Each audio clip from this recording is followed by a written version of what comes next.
Welcome to Solo Travel Adventures, my sisters.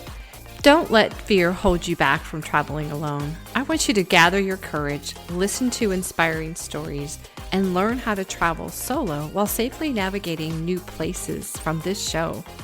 I'm Cheryl Esch, solo travel advocate and travel coach, and I want you to have a transformative experience when you travel solo. So pack your bags, book your flight, and check one more time for that passport. It's time to explore the world.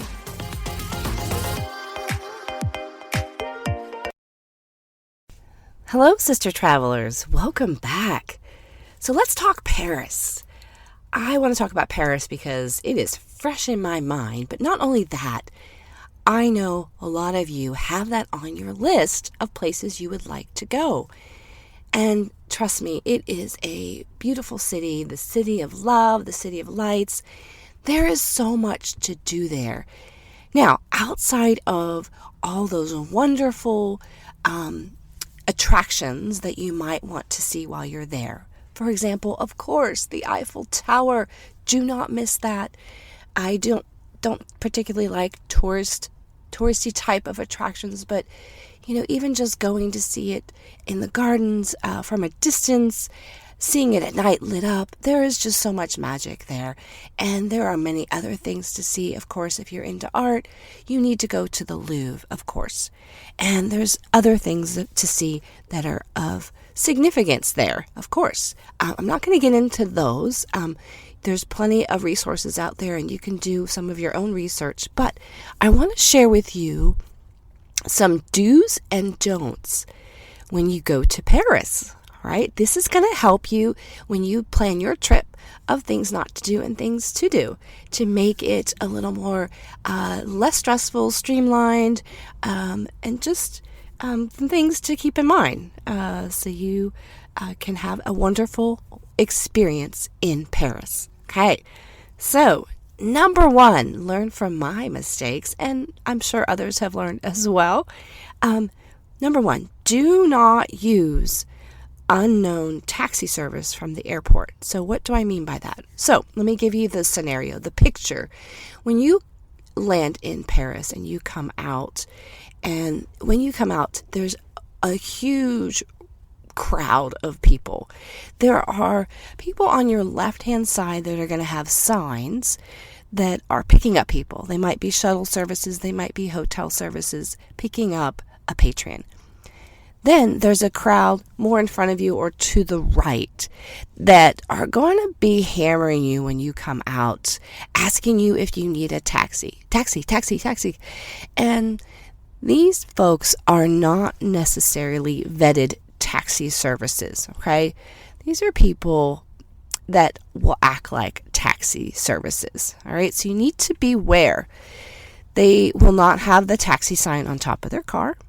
They may not even have a meter, so to speak, or they might have some sort of make you look like it's a meter, maybe they're using their phone, and then they just make up this erroneous number, and it's always, in my experience, has been almost double what you normally would have paid if you had secured a true taxi service.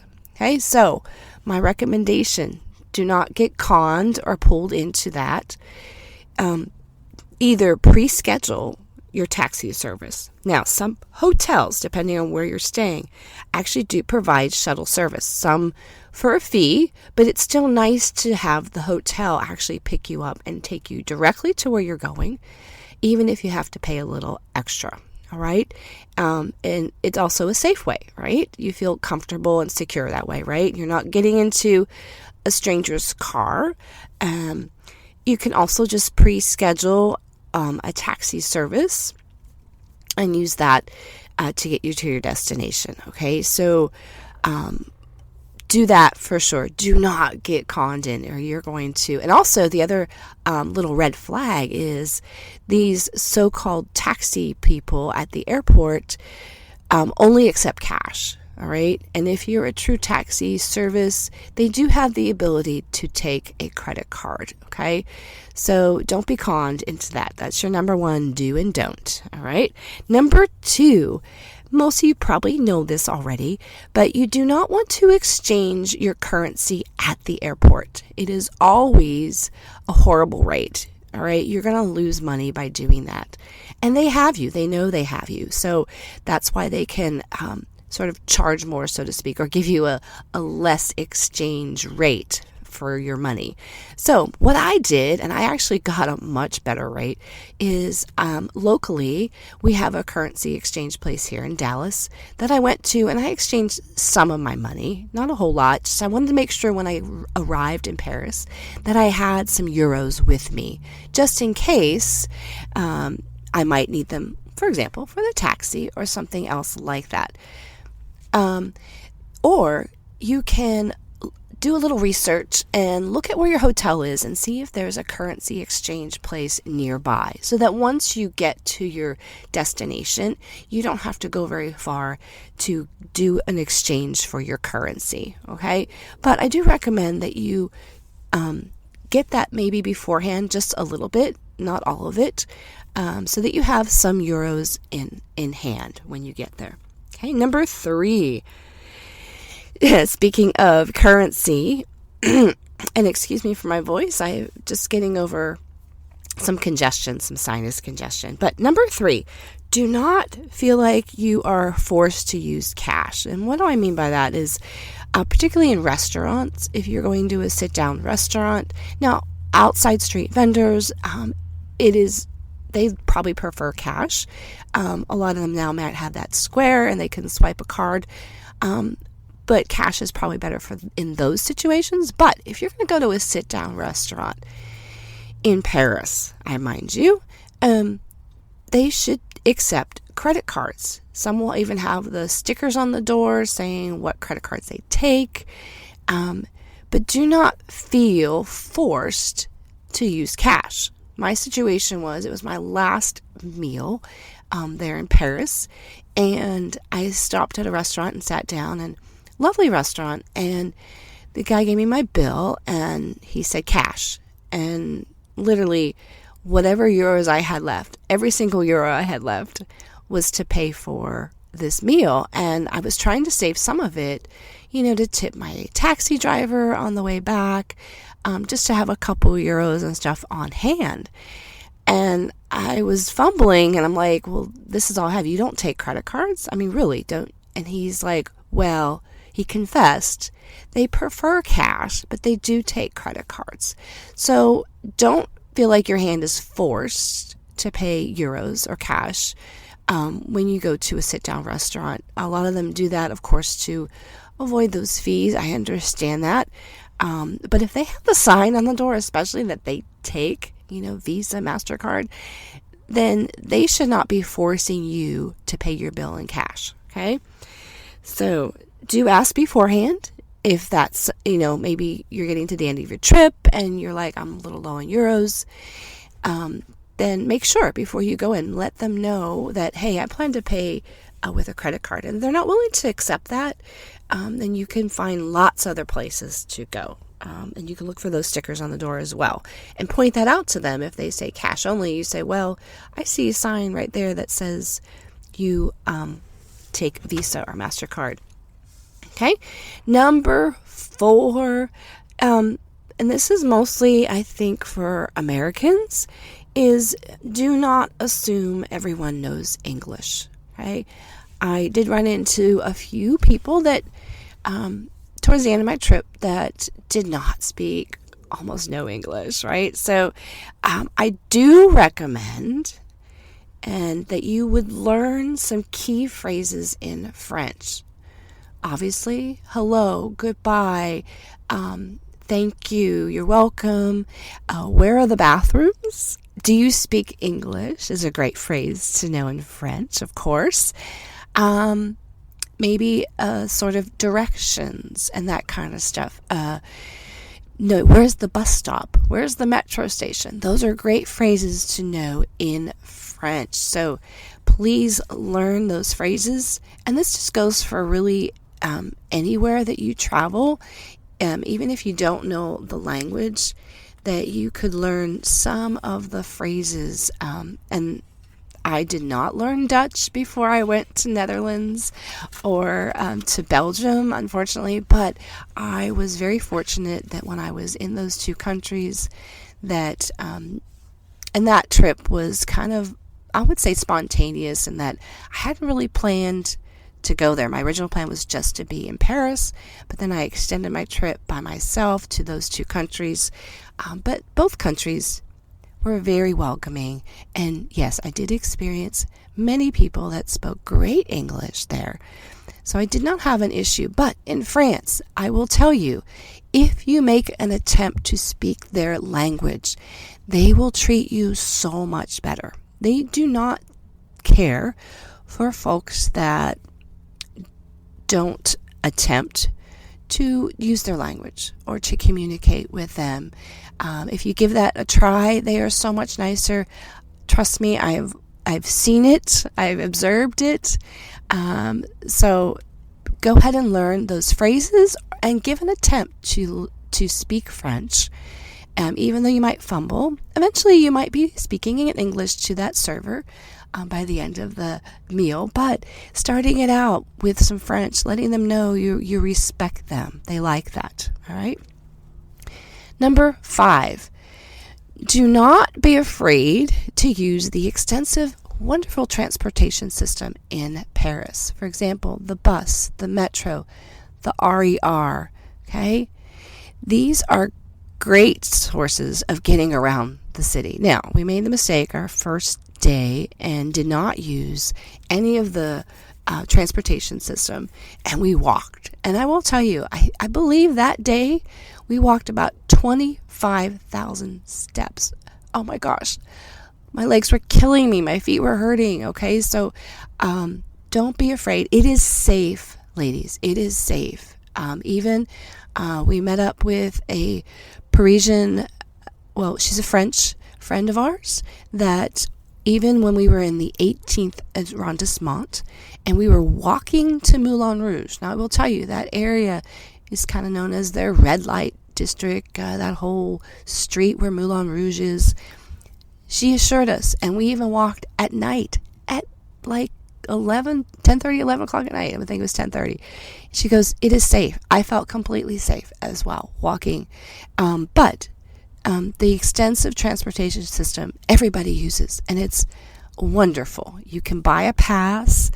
You can buy a card that you can add on, trips on that card. When we bought our card, we got like 10 trips, and that actually was probably just enough for our stay there, because you can use it for the bus and the metro, and even the RER does sometimes require extra because it's a little more expensive. And then speaking of the RER, if you are landing, back to number 1, if you're landing in the airport and you want to use the train system, it is so simple. You want to avoid the taxi issue at all? Use the RER. B actually is the line that will take you from Charles de Gaulle Airport directly into Paris, right? It dropped me off right at Notre Dame. There's a couple other stops that you could get off at, and it was so simple. I think it was like it was $11, 11 euros to do that. But then that's so much cheaper than $70 for a taxi, right? So I was able to get right into where I needed to be. So the bus, the metro.